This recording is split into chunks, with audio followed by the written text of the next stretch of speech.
They told us it was a routine structural assessment. They told us the ridge had shifted and some of the old concrete needed checking before winter. I believed them because that was my job, to go where the paperwork said there was a problem, to look at beams and seams, and tell the brass whether something could stand another year.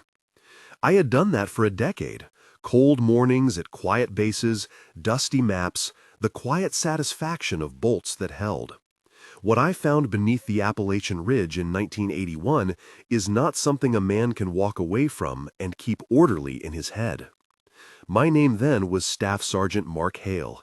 I was 32, steady hands, long enough in supply and base operations to know how to read an order and how to keep a mouth shut. The unit that rolled out of the motor pool that morning was small by design. 4 trucks, 2 jeeps, a driver courier team, and a handful of us, engineers, security, 1 medic. We were told to expect civilians, an engineering contractor, a private security detail, and a man in a civilian suit who introduced himself simply as Colonel Rains and wore a badge that opened doors we did not have clearance for. In the brief, the words were surgical and clean. Appalachian Ridge Site, Structural Integrity Assessment, 2-day mission, limited exposure, no press, standard containment protocol. There are certain images that lodge into a man's memory not because they are dramatic in the moment, but because they contrast so sharply with what else he has known. The ridge that morning was ordinary in every way that mattered. Fog clinging to spruce, a thin wind, a county road that led to a service gate. The gate itself was unremarkable until you walked past and saw the layers of fortification hidden behind it. The berms, the concrete apron, the way the land had been carved as if to swallow whatever was built inside. We parked 100 meters from the entrance to keep noise and curiosity at a distance. A guard scanned our IDs, then motioned us through. The first thing that hit me as we stepped inside was the smell. A metallic tang under everything else, like pennies rubbed into old iron, and a faint chemical sweetness that raised the hairs on the back of my neck. We were processed as military personnel often are. Name, rank, serial, signature in a log I knew would vanish. The civilians signed their own forms, and then the man they called Colonel walked us past the reception and into a narrow corridor lit by fluorescent strips that hummed like distant insects. He spoke in soft, efficient sentences. "We need a structural sweep. Keep your radios low. There are sensitive systems below. You will be escorted." There was no hint of the kind of defensive posture that usually precedes bad things. He was calm as a man delivering weather reports. We moved down a stairwell that smelled of damp concrete. Level 1, administrative offices and a break room with a vending machine that only took coins no one used. There were files, binders, not the glossy dossiers you see in movies, stamped in places with dates and cryptic project codes. The technicians we passed nodded but offered nothing. Level 2 smelled of bleach and solvents. It was labs and benches with sinks and rows of small glassware. I logged the basics as any good NCO would, but my eyes kept skimming to the things they didn't want us to see. A corridor that ended in a heavy door with a faceplate. A maintenance access that was welded closed. A ventilation grate that had fresh fingerprints around its edges. The descent was deliberate and tracked. Every step we took felt like examining a living thing.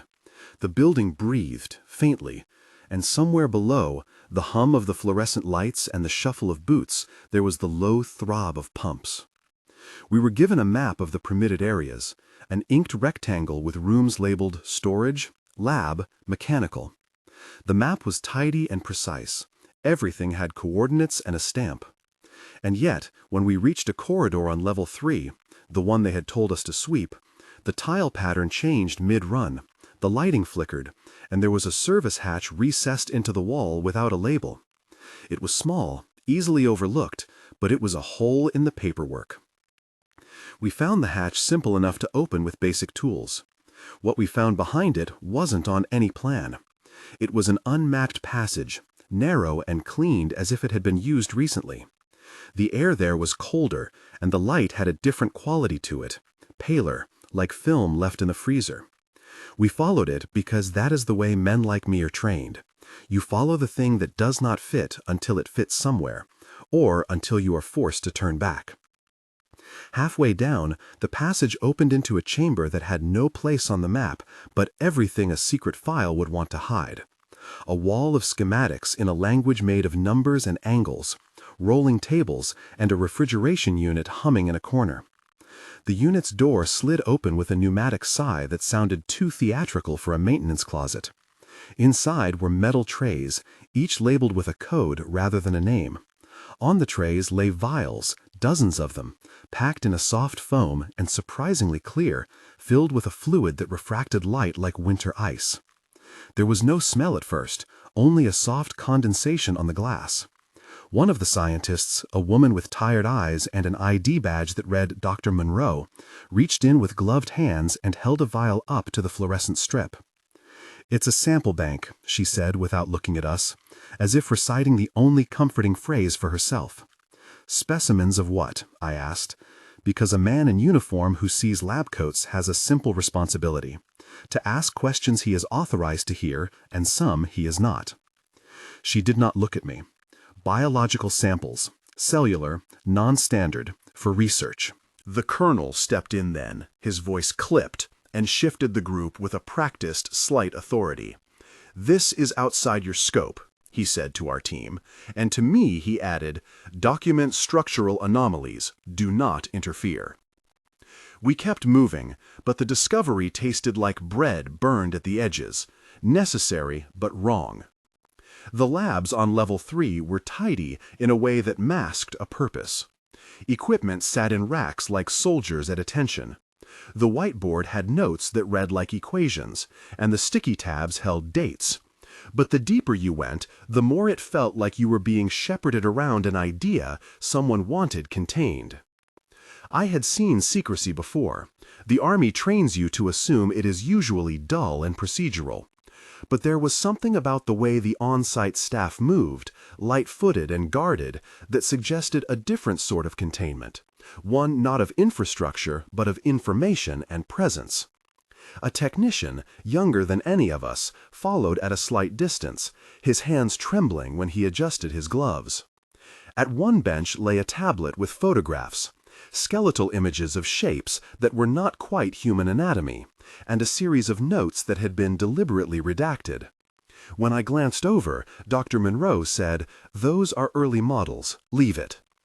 We were shown the labeled areas and kept from others. The level 4 seal was a thick door with a ring of bolts around it, like the cap of some great machine. A lockbox hung from the wall beside it, but when we asked to see inside, the colonel said curtly that level 4 was diagnostic containment and not part of the structural sweep. We were, he insisted, to verify the integrity of the access corridors and the reinforced walls. That felt reasonable, until the technician with the trembling hands, the one who had been avoiding eye contact, slipped and murmured something we all heard. "There's a lower deck," he said. "There's a sealed deck that doesn't show up on the blueprints." We were told not to worry about him. We were told the site had older parts, that maintenance records sometimes got lost. That was the official language for embarrassment, error, obsolescence. I signed 3 different sheets and kept my pen in my pocket because the weight of metal felt like an anchor. What I did not sign were the things that lay a handspan below the corridor floor. On level 4 the air was thicker. The emergency lights glowed red in sections, and the hum I'd noticed on the descent grew into a presence. Pumps and refrigeration systems, ventilation fans that never quite stopped. Doors here were reinforced, not with the cheap industrial bolts you might find in a warehouse, but with bands of some alloy that reflected the red lights with a cold, almost deliberate sheen. Access panels were labeled with clearance codes. When we presented our orders, a machine beeped and then denied us. Colonel Rains spoke in clipped sentences to a communications officer who answered and then moved away. Dr. Monroe stayed near a console, her face a pale island in the glow of a monitor. It was the unmapped corridor that found us. We were walking a maintenance path to verify welds when Private Alvarez, a kid from Florida with a habit of humming old country songs, kicked at a seam in the wall. A faint draft came through, smelling of ozone and something else, old paper and salt, something I couldn't name. The seam gave just enough to reveal a recessed ladder and dark below it. The colonel's jaw tightened. He glanced at us as if we were a pair of unpredictable dogs. "That's not for your eyes," he said. But we already had seen too much. We were ordered to stand aside and wait while the technical team, scientists in lab coats, got the hatch open from the other side. They carried tools that made little scurrying sounds and had badges that glinted under the red emergency lights. When the hatch popped, a gust of cold air washed over us like a reprimand. There was a smell you only recognize in places where preservation is the goal. A deep, clean cold and the faint twinge of antiseptic. The lower passage was different in every way. The walls were seamless and dark, as if molded from some stone that did not belong in Appalachian earth. The lights were recessed and soft, and the floor had strips of exposed metal that keyed into mechanical rails. Every few meters sat a set of doors with small observation windows, all sealed and labeled with codes I didn't recognize. The technicians moved with careful choreography, like a team in a surgical suite. And one of them, a man with a tight jaw and a voice that cut air like glass, said, "This section is authorized for internal review only. You were cleared only as structural observers." "Then tell us what we're observing," I said. "A soldier knows that if he doesn't ask, someone else will need to pick the burden of the question up later." He hesitated, as if deciding whether to be kind or to follow orders. "Containment units, biological storage, not what your mission covers." "But it's inside the ridge," I said. "Everything inside that ridge is our responsibility." He didn't argue. He winked his mouth and raised his hands. "You document the concrete, the welds, the thermal stress. You keep the integrity report, we handle the rest." The observation windows were small and round, like portholes. Through the nearest one, we saw a room with tall, cylindrical tanks lined in a row. Each tank had a fogged glass surface with a faint internal light that washed in a blue-green. Inside those tanks, backlit and suspended, were shapes. They were not like the human silhouette you grow up against. They were slim-proportioned, heads slightly larger in relation to their shoulders, limbs long and tapered. Their features were minimal in the way a child's drawing of a person might be, suggestion of eyes, of a nose ridge, proportions that made the skull look taller. They did not thrash or panic. They floated in the fluid with a slow, deliberate motion, like someone rocking in a chair to stay awake. I remember how my throat went dry. I remembered the small animal instinct to step back. "They look alive," Alvarez said, so softly I almost missed it. The scientist with the tight jaw looked at him the way a man looks at a child who has seen a raw bone. "They are responsive," Dr. Monroe said finally, and the way she said it, flat, rehearsed, shifted the room. "We are studying cognition. We have to understand their neural responses." "Are they—" I began, but the question felt vulgar, like asking whether the caged wolf was hungry. "Are they dangerous?" "No more than any other sentient organism," she answered. That phrase hovered in the air and felt like a coin you could see both sides of. Technically true, morally ambiguous. The colonel's watch had stopped at a clean, businesslike tempo. "We need to certify that the containment walls are sound," he said. "If structural failure occurs and those lines are compromised, we need time to evacuate and enact protocol." Protocol. I had followed protocols that had been written by men whose idea of human consequences was statistical.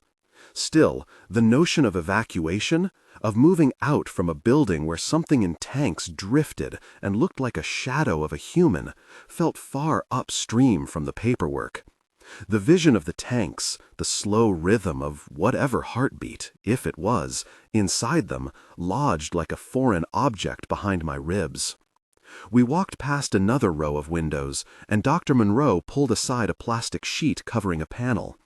Under it were blueprints, but these were not the civil schematics I'd seen earlier.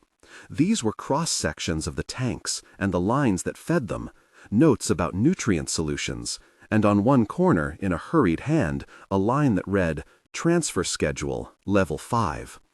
There was no Level 5 in the plans we'd been given. "There's a deck below this," I said, and my voice sounded like I was reading the question off a test I had not studied for. "That's right," she said, and the way she said it contained everything she was not saying. "It's secured."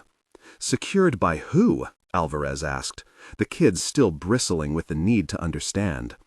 "By command," the scientist said. "By protocols nobody outside the program needs to know." We were meant to document and leave. The words were spoken into the heavy air like a charm meant to keep modern mythologies at bay. But secrets have weight, and we had dislodged one by simply opening a hatch. The people on site moved to minimize the shock. They toured us through a sanitized section of Level 4 that had been prepared for external visitors. A passage painted in neutral tones, pads on the floor to prevent scuffs, and a viewing gallery where the tanks could be observed but not accessed. We were shown a presentation, complete with lean diagrams, about how containment worked and why certain samples were crucial to national security. The presentation used a lot of passive voice, was stored, had been acquired, as if agency could be erased by grammatical choice. Outside the viewing gallery, away from cameras and the polite murmurs of their team, there were other sounds. A low siren that vibrated through concrete, unseen hands working beneath the surface like the callus of a laborer. Dr. Monroe, when she thought no one was listening, said, "They are reactive, not hostile initially, reactive." "Reactive how?" I asked. Her face did something that looked almost like regret. "They respond to stimuli, to light, sound patterns, electrical fields. We monitor neural patterns. It's—" She stopped herself, and the sentence hung unfinished between us. I have a rule taught to me by older men who had seen worse. When a person in a white coat starts apologizing by implication, you should be alert. Apology of that shape is an admission that the mind has seen too much and wants to wash it away with technicalities. Our orders were simple: observe and report structural anomalies. We recorded cracks, photographed wall stratigraphy, noted thermographic oddities. But every time we turned a camera to a scene or a weld, the rhythm of that low hum below reminded me that this was not only about concrete. The containment units were arrayed like a spine, and below them lay something else. Level 5, a name in a hurried note. If there was a deck beneath, the technician said it was specially sealed and rarely accessed. Access, they assured, was tightly controlled. I asked the colonel what would happen if someone accidentally breached a tank. He told me, with that precise calm, that there were contingency plans, that the site was equipped to handle biological events. He used words like segregation and neutralization without looking up from his clipboard. For men in his position, the language of containment is a tool used to manage outcomes. For the people whose faces you see in the tanks, the words become a matter of moral geometry. There was a transfer scheduled for that afternoon, Dr. Monroe admitted finally. For observation, she said, a controlled transfer between containment units. She added, almost as an afterthought, that the transfer rarely required our presence, but that command insisted senior military personnel be on site during any change in containment status. I could read the ledger. The presence of uniformed observers was as much a proof of oversight as it was a stamp of authority. We were told to take seats in the observation room. The glass between us and the tanks had insulation. It's what you expect in any containment environment. Behind the glass, the cylindrical units hummed like sleeping whales. The scientist in the tight jaw adjusted a dial and typed a sequence onto a console. A bank of monitors flickered to life, rendering in grayscale the internal contours of a tank. On screen, under the blue wash, there was movement, a slow reorientation of limbs, a glance toward a sensor. For a moment, a sense of direct recognition slid across the membranes of glass and data.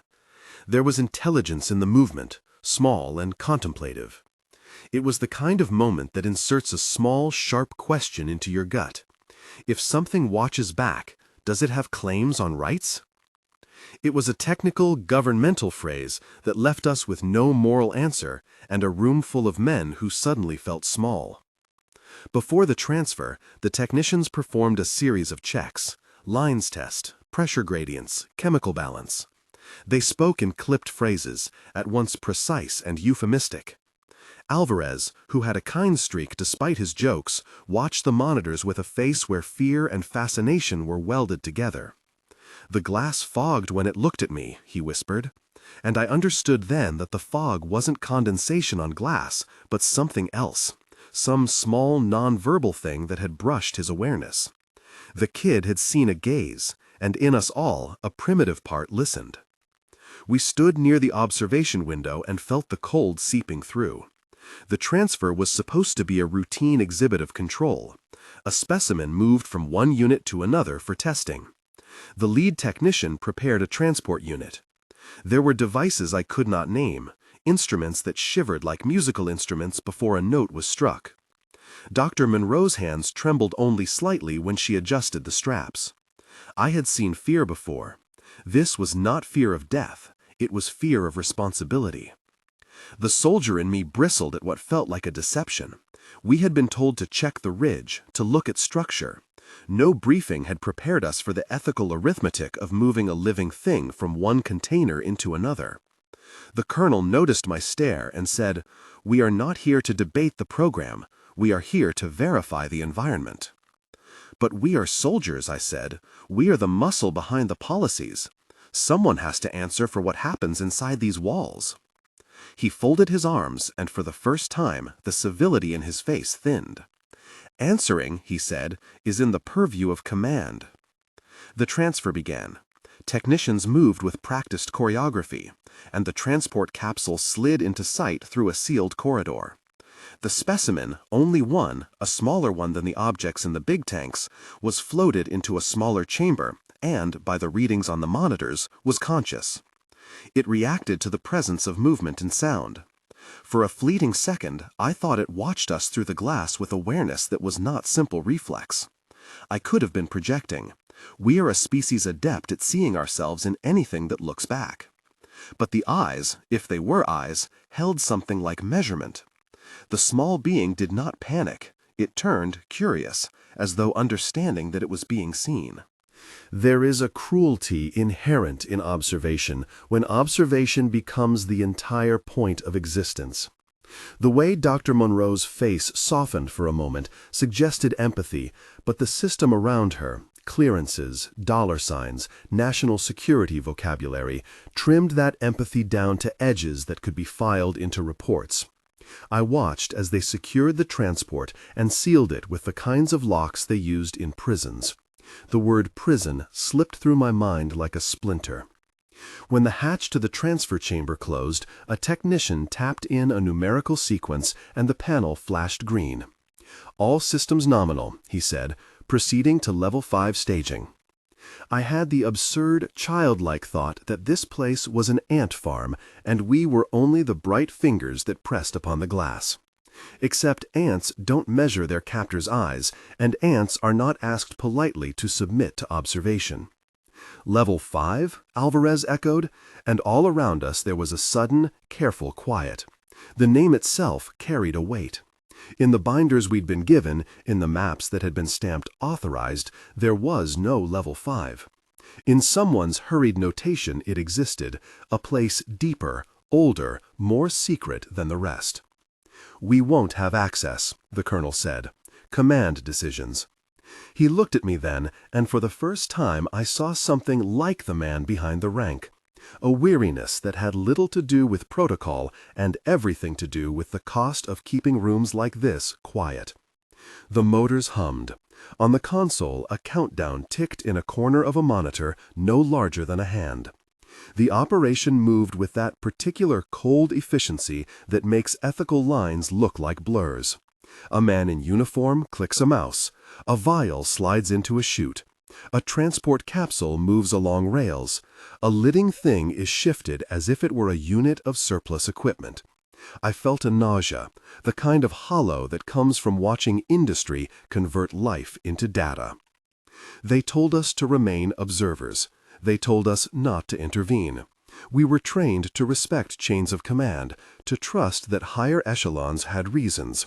But trust is a fragile currency when the ledger is secret. As the transfer completed and the transport sealed, I heard, faint as a whisper from the monitors, an unusual pattern in the specimen's neural readout. Spikes that suggested awareness rather than pain. Not an animal's panic, but something that could be interpreted as comprehension. For a moment, a very private and very human thought flickered. These beings might understand more than we allowed ourselves to believe. Dr. Monroe leaned toward the monitor and whispered a name into the receiver that was not a name, but a project code. She sounded like someone speaking of their child in a room full of knives. "Prepare Level 5 interface," she said.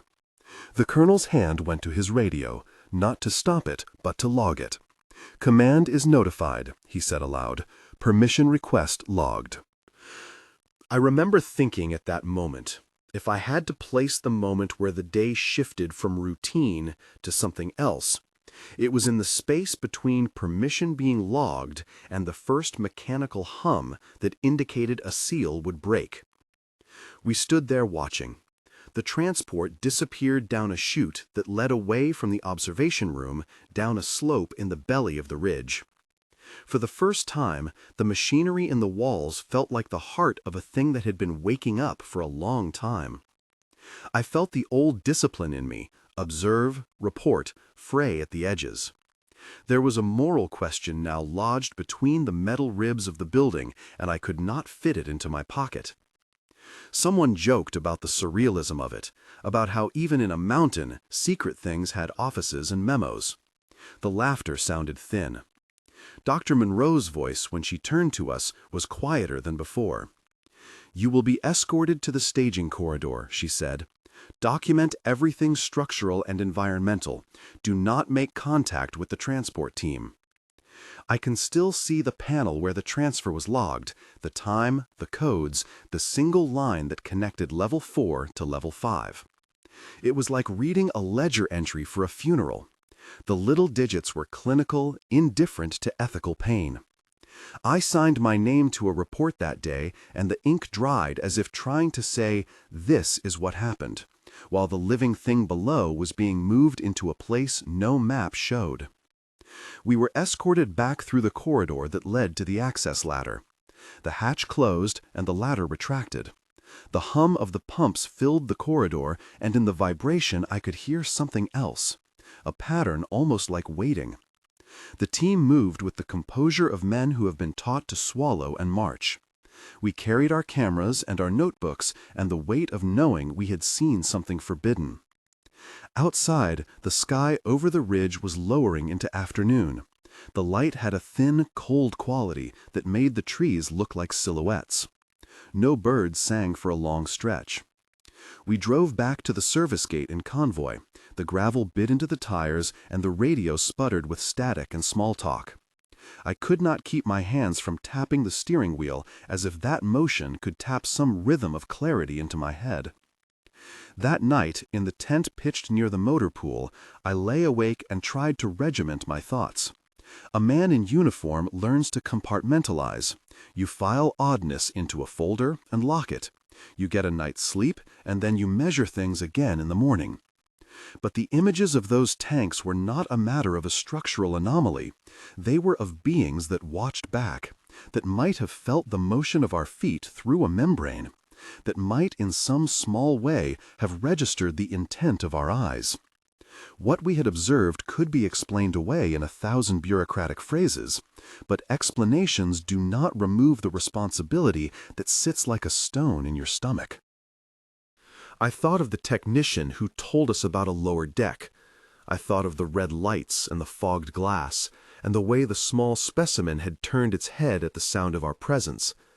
I thought about the ledger entry that read, simply, "Transfer to Level 5."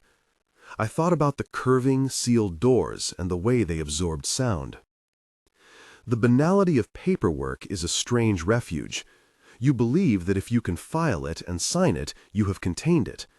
But a man who has watched a living thing in a behind-the-scenes tank knows containment is not only material, it is ethical. It is the question of what one being owes another when one holds the other's fate. I did what I was instructed to do. I wrote the structural notes, checked the welds, photographed the seams. I also did something they might not have expected. I made a careful copy of the technician's scribbled note about Level 5 and tucked it into a pocket of my gear. It is not a heroic detail. It was just a small act of attention, a way to ensure that if someone tried to erase the map, a fragment would remain. Men like me have a way of keeping records in the fissures of habit.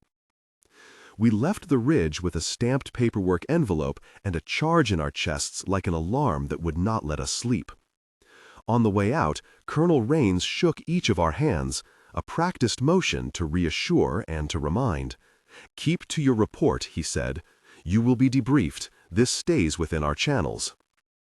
Channels is a neat word for a place that funnels things away. I nodded because I was trained to nod. I heard in his voice the invisible mechanisms that keep programs like this in shadow: discipline, hierarchy, the slow application of legalese. The next morning, before any official word could arrive for us, before we were ordered to sign anything else, one of the technicians pulled me aside and asked me quietly, "Did you see anything unusual?" I didn't feel like answering with politeness. I felt like answering with truth. "I saw a corridor that wasn't on the map," I said, "and I saw tanks." He exhaled like a man who had been holding his breath for months. "The thing is," he said, "some of them are more sentient than the paperwork will ever admit. That makes the problem more complicated than structural integrity." His answer was a confession couched in practicality. Yet after he spoke, he leaned closer and lowered his voice further. "You didn't take any photographs of the interior that aren't on your submission?" he asked. I had, but I kept my mouth shut. A photograph handed outside the system becomes evidence, and evidence is dangerous to an ecosystem built on absence. They asked us to go home after the debrief. They asked us to wait for further orders. The interrogations were quiet, clinical, full of questions that felt rehearsed. What did you see? What did you touch? Did you notice anything missing? I answered in careful sentences. They asked me to sign a non-disclosure as a formality, for national security, and they made me promise in a room full of men with clipped voices that I would not speak. I signed because a man in uniform keeps his signatures tidy. But the thing I had seen did not fit tidily into a signature. The face of the specimen in the tank, too tall in the skull for a human, its hands like the hands of a craftsman who works with fine tools, kept replaying. I dreamed of walking down that unmapped corridor and of the hatch sealing behind me. I dreamed of the fog on the glass clearing and whatever looked back at me stepping forward with a movement that could be curiosity or calculation. I woke with my palms sweating, my mouth tasting of metal. There is an odd loneliness that attends those who know secrets. You can tell yourself that secrecy preserves order, that it keeps the world from unraveling, but each secret is a burden. It weighs on the mind like a thought you cannot finish. I would later come to understand that the particularity of that weight carries with it the tug of moral responsibility.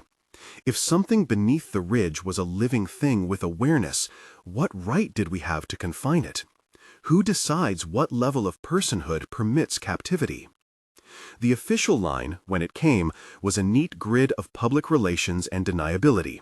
Whatever internal reports they filed would be sterile and constrained. Whatever legal forms I was made to sign promised me silence on pain of penalty. They reassigned the team, moved us to different units, and folded the Appalachian Ridge into their papers. The day the demolition orders came, I had not yet decided what to do with the image of those tanks. For now, what I could do was keep a record of the small things. The cold, the red lights, the hum, the way the glass fogged when something looked right at me. The name, Level 5, typed in a hurried hand and tucked into a corner of a plan. I wrote these as notes I could not share, kept them in a place none of my superiors would think to look. That was the limit of my power then. They told us the mission was routine. They told us it was a structural assessment. They lied by omission. There was more under that ridge than a collapsed seam. There were living things who did not belong to us, and yet were being held as if study could trump ethics. The memory of the tank lights keeps returning like a tide. I have tried to lock it away with other things soldiers learn to forget. It won't stay down. When I left the base months later, honorably discharged on paper, but hollowed in ways I could not explain, I took with me the knowledge that things were buried under the Appalachian Ridge that no ordinary map would ever show. I took with me the sound of pumps and the image of a small being turning its head toward the light. I took with me a copy of a scribbled note about Level 5 that fit into my pocket like a splinter. If this is striking with you in the same way it struck me then, stay with me. There's more to what happened that afternoon. Things I wasn't told, and things I watched, and things that were done under orders. And not all of it fits into neat bureaucratic language. I kept those notes because I couldn't let them be swallowed entirely by official silence. What I did not expect, though, was how the weight of knowing would begin to shape the rest of my life. Questions sat at the edge of my sleep. If someone else had looked out from behind that glass and seen us, what might they have thought? If the beings in those tanks possessed a form of awareness, what moral account did we owe them? And what would happen to anything that was moved into places no map named? The answers were not simple. The only clarity came in small, private moments. Alvarez's whisper about fogged glass, Dr. Monroe's regret-stricken voice, signs that some among them felt the same unease, but felt bound by the chain of command. The chain of command binds tightly. It can also bend men into silence. The night before the transfer to Level 5, I sat with the copied note and the photographs I tucked away in a pocket. I traced the edges of the images until my fingers knew every contour. It felt like conserving a fossil, a small remnant of something ancient, held with a fear it would one day vanish. I understood then that memory can function like a ledger, inked entries that prove things took place, even if the world at large refuses to accept them. The next morning, we returned for secondary checks. I had hoped to see some sign that the transfer had gone as the technicians reported, low stress, controlled environment. But there was an energy there that morning I had not seen the day before. The on-site staff were quieter. The colonel was taut. Words like containment integrity and evacuation windows floated through conversations like veiled threats. You could taste caution on the air. And then, before I could fully place the shape of it, someone opened a door we had not been meant to open. Someone opened a door we had not been meant to open. It was a small mistake, stupid and human, the kind that happens when fatigue has thinned judgment to a single hair. A junior technician, one of the contracted staff, misread a panel and punched the override. The hatch that had been sealed like a mouth unlatched with a soft clunk. No cinematic explosion, no dramatic betrayal, just a mechanical sigh and the light beyond it shifting in a way that made everyone in the corridor look up in the same half-second. That half-second was everything. What came through the hatch was a sound I had never heard in a building before, something like a breath and a whisper and a small, precise ripple, all layered together. The air that slipped into the corridor smelled colder and cleaner than the rooms above. A metallic crispness threaded with something I couldn't name then and still struggle to put words to now, like the scent of a seabed in winter. On the far side of the hatch, a shadow moved in a way that suggested intent. The observation window in the maintenance door fogged as if something warm were near it. For a second, there was an attempt at humor. Someone said, "Well, that's one way to find level 5, and a stilted laugh broke out from somewhere down the hall. And then, the alarms began. They did not all go off at once. The first was a soft, urgent chime. It might have been a diagnostic alert. Then a low bass tone rolled through the structure like a warning drum. The red emergency lights flickered and then washed the corridor in a color that made everything look etched and wrong. A voice over the intercom said, with the same flat efficiency we'd been hearing all day, "Containment anomaly detected. Initiate protocol." The words were as precise as any order, but when they arrive in a building where living things are studied as samples, even the most clinical language feels like a verdict. The technicians moved. They moved with the quick, practiced movements of people who had rehearsed for this scenario until it had become muscle memory.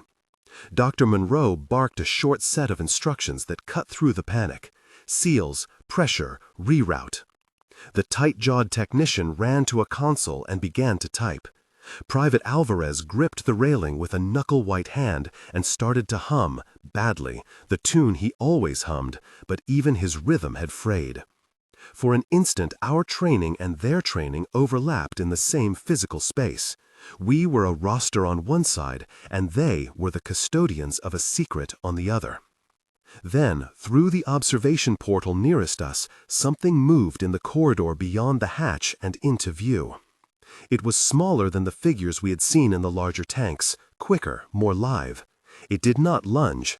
It walked, almost deliberately, on limbs that bent in ways that made the silhouette lean forward as if listening. It was not animalistic. It was deliberate. The thing peered at the glass, and for a moment I could swear there was an acknowledgement in how it tipped its head, a recognition that the pain was not the world itself, but a barrier between watching things. The technician beside me cursed and spun to the comms. "Seal the hatch," he ordered. Hands moved to clamps and bolts. Someone engaged a failsafe. A hydraulic clunk indicated the mechanism had tried to respond. For a glorious and awful second, we all believed the system would do its job. It did not. Something in the hatch mechanism failed with a soft, metallic sigh that sounded like the closing of a book that had no last page. A pressure differential spiked, alarms went from warning to full, and the corridor beyond the maintenance door bled a thin, visible mist. The mist hung in the air like breath over a bowl of soup.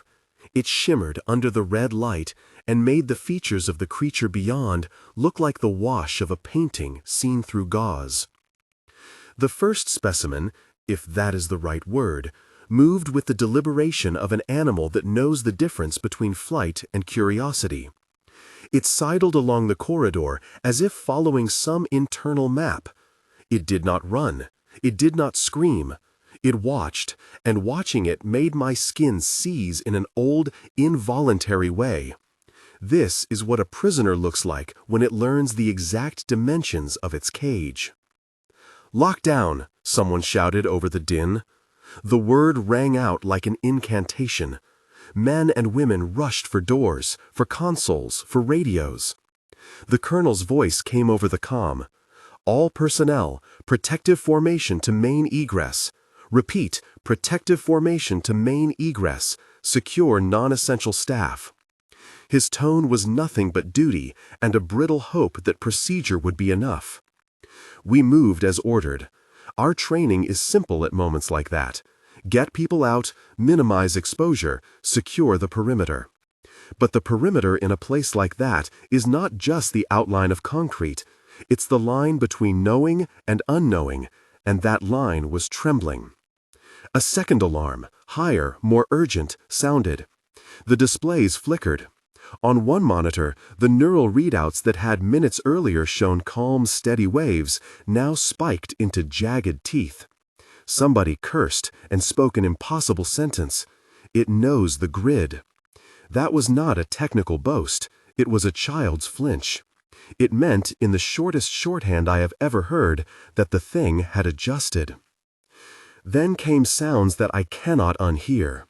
A scraping like a fingernail on metal, a wet suction as a transport door slid open improperly, and, far away, a human voice mid-shock saying, "Get back! Get back!"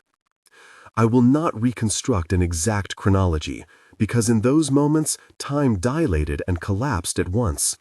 But this is what happened. Containment alarms escalated. Corridor locks failed in a way that suggested tampering rather than simple mechanical failure. And more than one specimen, either released by the mechanical failures or moved by technicians in panic, made their way beyond their tanks. The facility, designed to keep things in, had become, in the geometric cruelty of failure, a place where the lines to the surface distended like veins. A shape hurried down a stairwell that led to our observation gallery. The creature moved with a speed I did not expect, fluid like a swimmer who has learned to breathe air. The observation window fogged as it passed. Condensation smudged the glass like a thumbprint. There were quick decisions then, small ones that carry the weight of mountains. The colonel barked orders that were not up for debate. Secure the observation gallery. Pull back to staging. Do not engage unless directly threatened. But men in those rooms did not wait for script. A technician grabbed a transport cage, wrenched open the hatch, and tried to coax one of the smaller beings back toward containment. It recoiled at the cage like a thing that understood containment and rejected it. Another being, bigger and, I think, older, found a maintenance panel and forced it with brute persistence. It was not savage the way a cornered animal can be. Its movements had intention. It tested hinges, probed for weakness, and, when an access hatch gave way, the thing slipped through like a hand through fog. In the corridor above, men shouted. The medic shouted that the air smelled wrong. Someone radioed that one of the outer service gates had locked unexpectedly and would not cycle open, trapping personnel in parts of the lower decks. That detail, one which could have saved us if we had known earlier, was a small bureaucratic tragedy. A lock that functioned as intended, from the wrong side, turned the mountain into a trap for everyone inside. The first ordered response came not as restraint, but as an attempt to isolate. Teams in hazmat and containment gear formed lines, their silhouettes like armored ghosts under those red lights. They waved us back. We were shepherded into staging areas with the sort of rough kindness that says you will be kept safe, but even the technicians could not hide the fact that they were improvising as they went.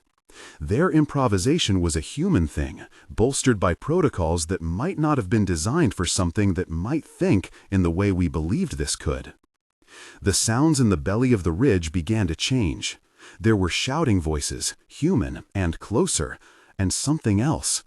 A noise like cloth drawn over skin, and a hollow, low whine that vibrated along the metal. For the first time since that morning, I felt a visceral terror that had nothing to do with orders and everything to do with recognition. We had woken someone, and in waking them, we had become part of their world. I cannot say how many made it to the upper egress unhurt. We moved as units should, covering one another, loading people onto the trucks designed to ferry personnel out. Private Alvarez kept his face forward and held his mouth in a line I would later sketch a mental photograph of. The look of a kid who had seen something he understood the world would never believe. Even as we were shepherded out, there were screams, human and otherwise, echoing through vents. And at one point a technician rushed past us carrying what looked like a folded tarp and a small cage. He was crying silently, as if he had been taught that tears were a private currency. Outside, the cold air hit our faces like relief. The trees were still, the ridge exhaled. But relief did not last. Overhead, the corridor vents clanged with metallic distress, and emergency speakers issued terse instructions. Primary containment compromised. Evacuate all non-essential personnel. Prepare demolition contingency. The last part landed like a lead weight. Demolition contingency. Those two words were the hinge on which the rest of the day would swing. At first, I did not let them mean anything definitive. In trainings, demolition can be a metaphor, a cutoff, a firewall. But when the colonel walked me to a satellite comm and said, quietly, "We're going to lose the site," the sentence landed with the gravity of a verdict. He smelled of sweat and cold coffee and the kind of fatigue that reaches bone. "Command has authorized destruction if containment cannot be assured," he said. "We have to ensure nothing gets out." I will not list the steps. I will not describe the instruments used.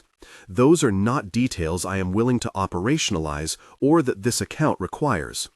What I can tell you is how it felt. A series of deliberate movements aimed at one goal, and every one of them carrying the sense that the building itself would be erased to make certain the secret did not leave the ridge. Before the demolition team arrived, there was still a window, short and narrow, to attempt containment. The technicians tried, with the sort of grim ingenuity born of desperate love, to re-isolate units, to cycle valves and repressurize lines. On one console, a young scientist, no older than my son is now, sat with a hand over his mouth, dialing sequences with such intensity his knuckles were white. He glanced up at me once and mouthed, without sound, "They were studying cognition." There was no accusation in it, only a plea that the world beyond our walls might consider the beings as more than specimens.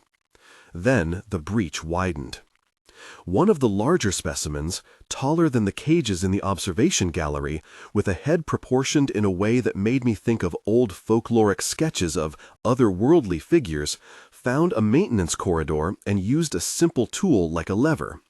It unlatched a series of doors with a patience that betrayed calculation more than animal fear. It passed by a security camera and watched its image flicker against glass like a ghost. For a moment, our world and theirs overlapped in a corridor of distilled light, and I felt that sharp, private panic that comes when you realize the other side is not a story you can close. It made a sound I can only describe as a syllable, an exhale and a click, and turned to face us. When it looked at the humans clustered in the hallway, it held our gaze as if reading a new language. For an instant, the architecture of the ridge became secondary to the moral architecture that split us.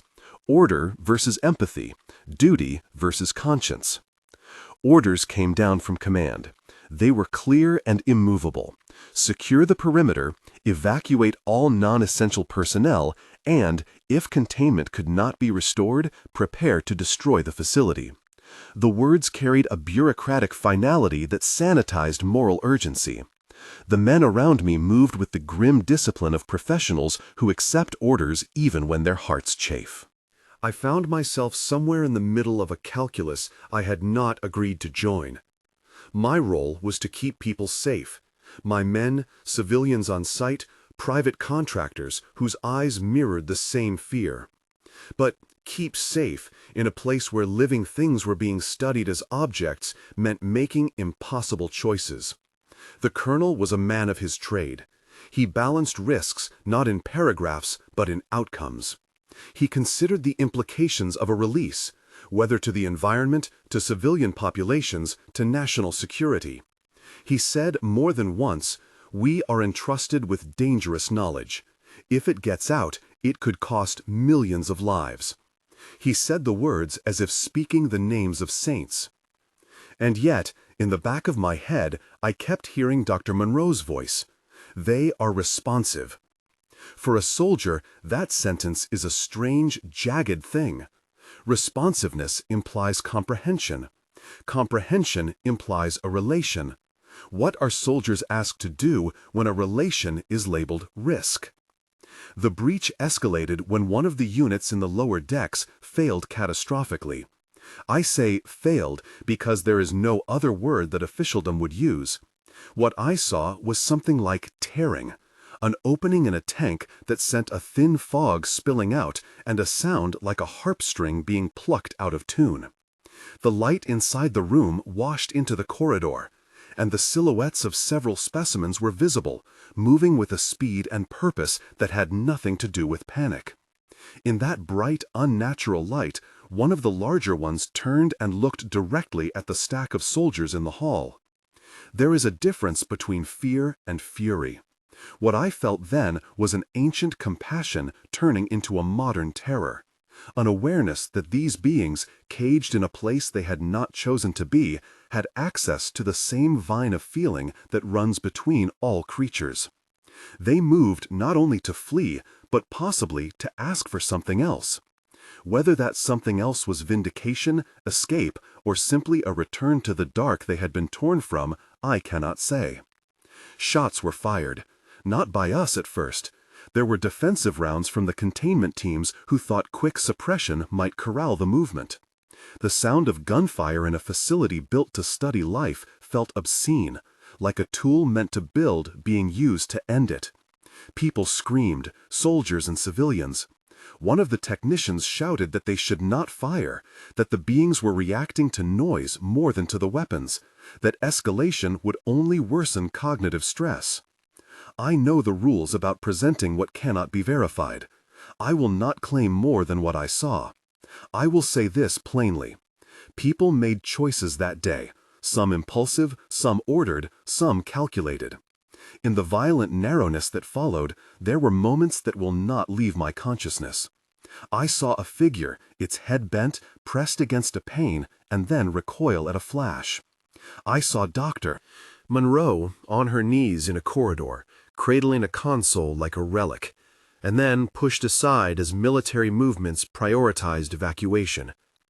I saw Private Alvarez reach out, barely, toward a small form that scuttled past his boots, and a sergeant pull him back by the collar with a force that shook them both. We formed wedges and moved toward exits, pulling civilians and incapacitated operators.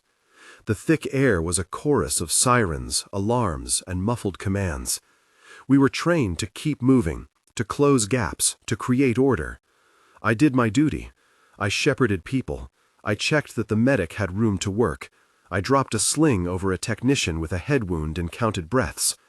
But even as I acted, I felt a hollowness where moral certainties used to live. Outside, as we sat on the back of a truck, watching the mountain being both an instrument of war and a tomb, we could see lines of light moving inside the ridge, like veins illuminated with some internal glow. The sky was a flat gray, the trees were colorless. People around me were either weeping or silent, faces pegged with the same stunned expression. The colonel walked by in a blur, his jaw set. He had corporals crying on their shoulders. He had contractors with their hands over their mouths. He had the gaze of a man carrying a decision he had not wanted to make. When command authorized demolition, there was a procedural choreography to it that should not be described in detail here. I will not present technical specifics. I will only put into words the human reality. We watched a plan unfold that had at its heart an act of erasure. Men in bomb suits, terming them as suits is clinical, but that is what they were, moved like modern gravediggers. Engineers set positions, someone checked a clock, and the countdown became a sound that mapped onto a rhythm inside my chest. It would have been possible, perhaps, to imagine that the demolition was mercy, to suggest that burying the place would bury the problem. But there was no mercy in the sand and steel that day. There was finality. Before the charges were set, there was a chaotic, futile attempt by a small cadre, scientists, a handful of technicians, and one or two soldiers whose faces I remember, to shepherd a small group of specimens into an area that could be taken out of the blast pattern and smuggled away. It was an impulsive, human thing. They worked in shadows, in the moments when attention was on the demolition plan and the bridges to the outside were thin. I watched from the staging area as a man I could not name handed a small caged transport to someone who looked both frightened and resolute.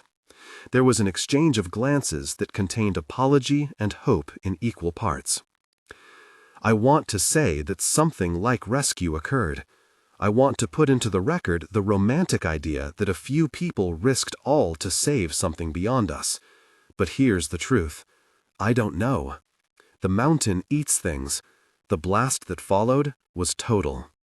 It tore the face of the ridge open and delivered a blast that obliterated what had been built inside. The official words used afterward, demolition successful, structure rendered non-operational, are antiseptic because they must be.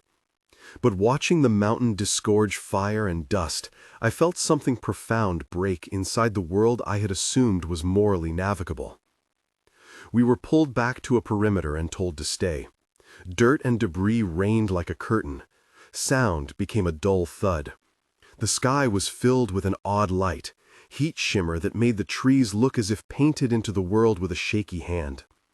Men who had been composed fell to their knees. Some prayed, some cursed. The colonel stood with his hands clamped behind his back and watched the ingestion of the building like a man watching the end of a life he had helped orchestrate. In the days that followed, the official narrative hardened with the efficiency of bureaucracy. There was a statement, carefully worded, that spoke of containment breach, mitigation, and subsequent neutralization of hazards. There were lists of personnel who had been relocated, a catalog of injuries, and a press line that did not mention Level 5. Our unit was reassigned. Some of us were rotated through other duties that seemed designed to dim our memories. We were required to sign non-disclosure agreements that used legal language to make silence not just an expectation, but a contract. The envelope they handed me contained stipulations and a threat of penalties, and I signed because signing is what keeps the world stable in the short term. They moved the mountain in another way as well. The people who had been a part of that day were redeployed, quietly, and records were recategorized. The personnel who had tried, in hand-to-hand, to shepherd specimens away were quietly retired from the program. Dr. Monroe was reassigned to a research facility that had no public address. The tight-jawed technician vanished into a contractor list that is hard to track. There were hushes and for-your-own-safety conversations, and a long institutional insistence that what happened was contained.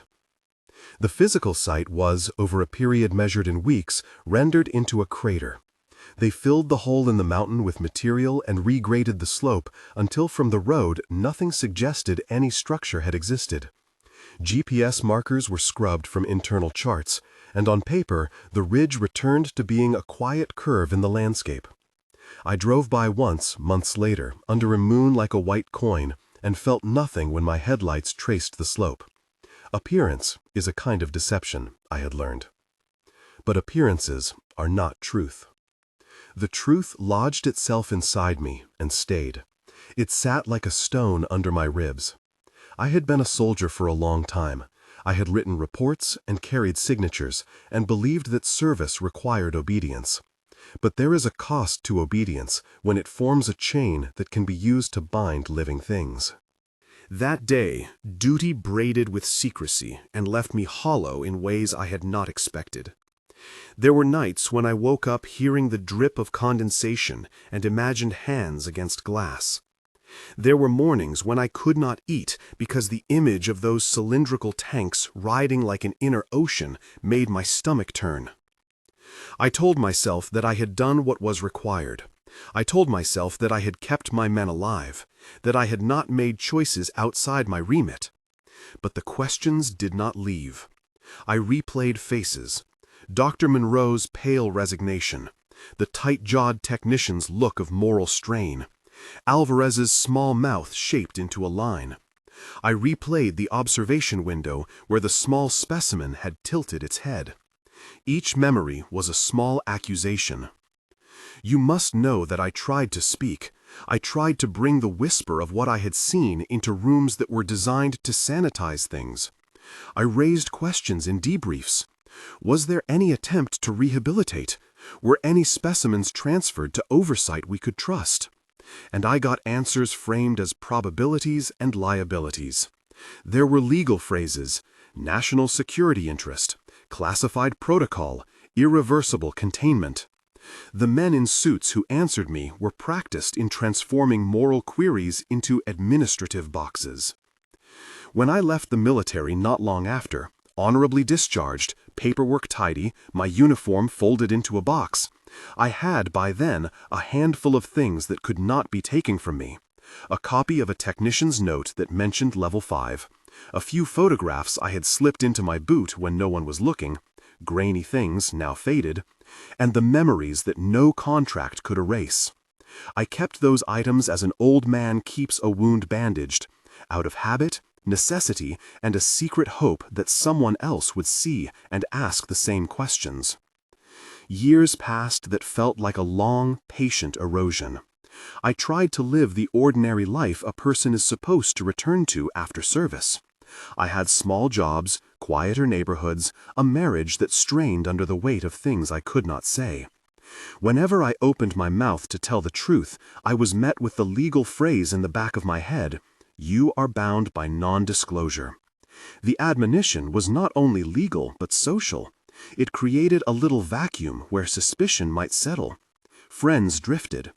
People who could not reconcile what they thought of me with the silence withdrew. I became adept at small lies. I had been at training, I had been transferred. The mechanics of concealment are themselves tiring.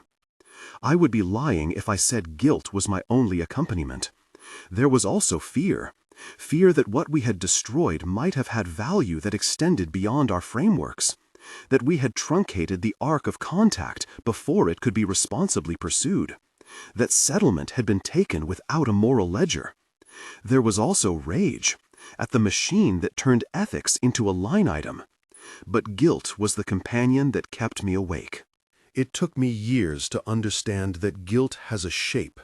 It is not a simple burden, but a pattern of small behaviors, finding ways to document, to whisper to reporters, to pass a photograph into a box in the hands of someone who might one day make a fuss.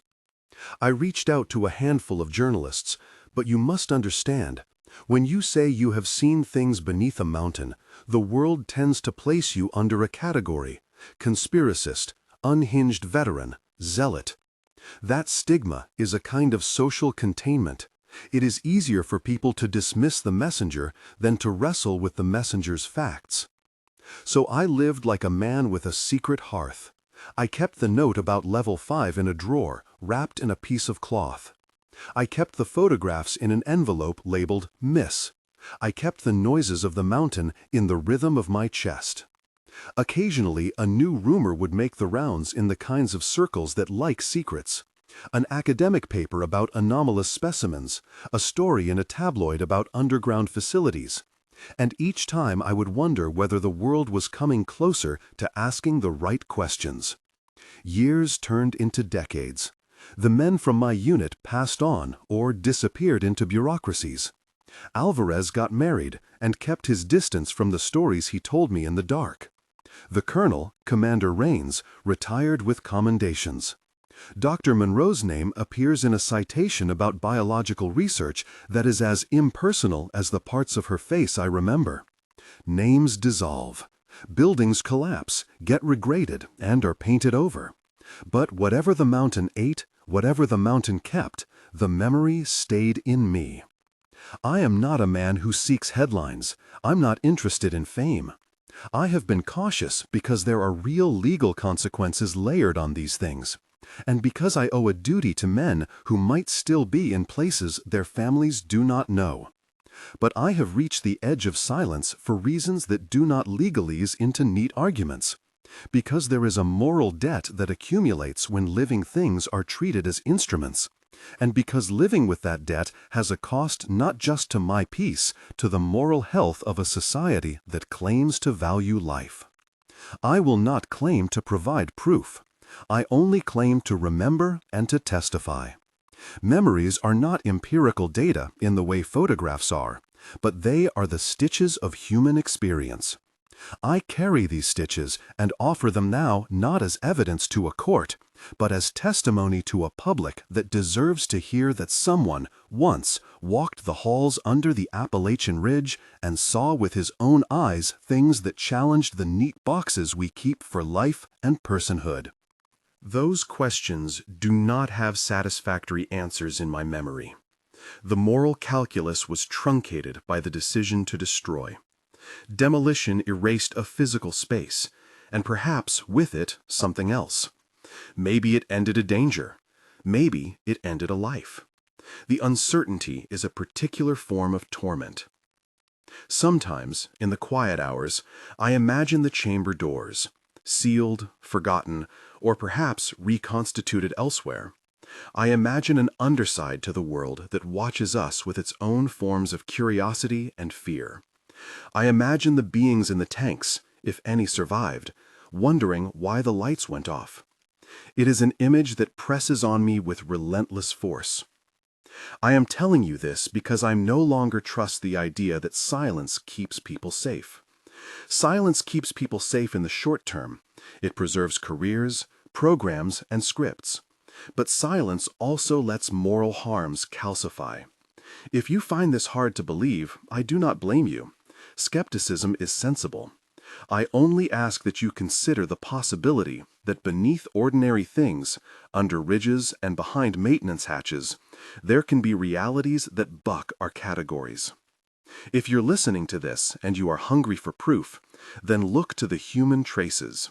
The men who changed after that day, the jokes that stopped landing, the eyes that grew older quickly, the notebooks tucked away in drawers.